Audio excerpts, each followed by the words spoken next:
Shalom jemaat Tuhan dan pendengar Bread Life yang setia.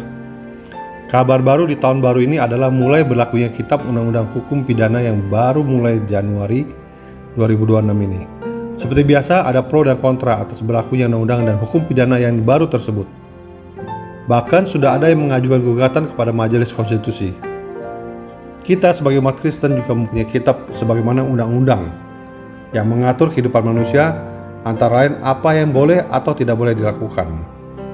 Berbeda dengan ketentuan hukum sebuah negara yang dapat berubah-ubah, maka semua ketentuan dalam Alkitab adalah kekal dan tidak berubah karena Allah tidak pernah berubah. Meliputi sesuatu kehidupan manusia karena Allah yang sang pencipta segalanya. Berdaulat dan tidak dapat ditafsirkan semaunya. Bijaksana karena pengetahuan Allah sempurna. Bertujuan memuliakan Allah dan memulihkan manusia. Salah satu hukum yang tidak berubah dalam Alkitab adalah hal menghakimi. Ini ada dalam Matius 7 ayat 1-2. Janganlah kamu menghakimi supaya kamu tidak dihakimi. Karena dengan penghakiman yang kamu pakai untuk menghakimi, kamu akan dihakimi, dan ukuran yang kamu pakai untuk mengukur akan diukurkan kepadamu. Yesus bersabda, jika kamu menghakimi, maka kamu akan dihakimi tepat dengan cara yang sama. Kata menghakimi dalam Alkitab bisa berarti menilai, membedakan, atau menghukum. Menghakimi yang dimaksud dalam Matius 7 adalah mengecam dan menyatakan kesalahan seseorang dengan sangat keras dan bertujuan menjatuhkan, membalas dendam, atau memberikan hukuman. Ini tidak boleh dipahami sebagai penghakiman di pengadilan suatu negara yang dilakukan oleh hakim yang sah. Juga tidak boleh dipahami sebagai teguran atau disiplin yang dilakukan dalam sebuah organisasi atau gereja.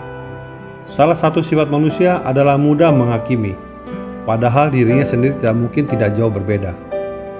Kita mudah memandang rendah orang lain dan merasa lebih superior.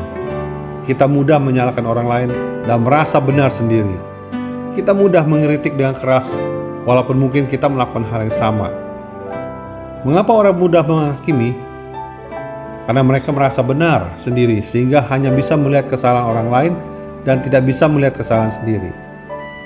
Ada yang salah dengan hatinya, mungkin merasa iri hati, kebencian, dendam, dan sebagainya. Ini harus dibersihkan seperti membersihkan balok dari mata kita.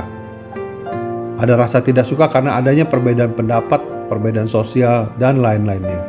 Roma 2 ayat 1 dengan tegas menyatakan, karena itu, hai manusia, siapapun juga engkau yang menghakimi orang lain, engkau sendiri tidak bebas dari salah.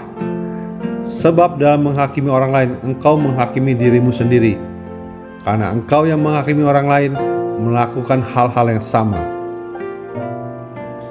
Bagaimana kita bisa mencegah diri kita untuk tidak mudah menghakimi? Pertama, kita harus introspeksi dulu. Selalu mulai dengan memeriksa diri sendiri sebelum mengkritik orang lain. Yang kedua, kasih dan kebenaran. Menegur dengan benar berarti melakukannya dengan hati yang mengasihi dan berorientasi kepada kebenaran, bukan kebencian. Yang ketiga, kewajiban kita adalah saling membangun dan bukan saling menjatuhkan. Oleh karena itu, bebaskan hati kita dari kesombongan, iri hati, dendam, dan sebagainya.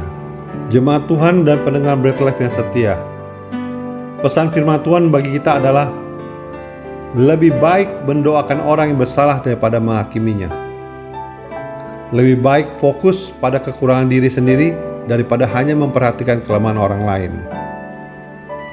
Tidak memiliki kesombongan rohani seperti yang dilakukan oleh orang Farisi yang menghakimi pemungut cukai yang sama-sama berdoa di bait Allah. Ini ada dalam Lukas 18 ayat 11.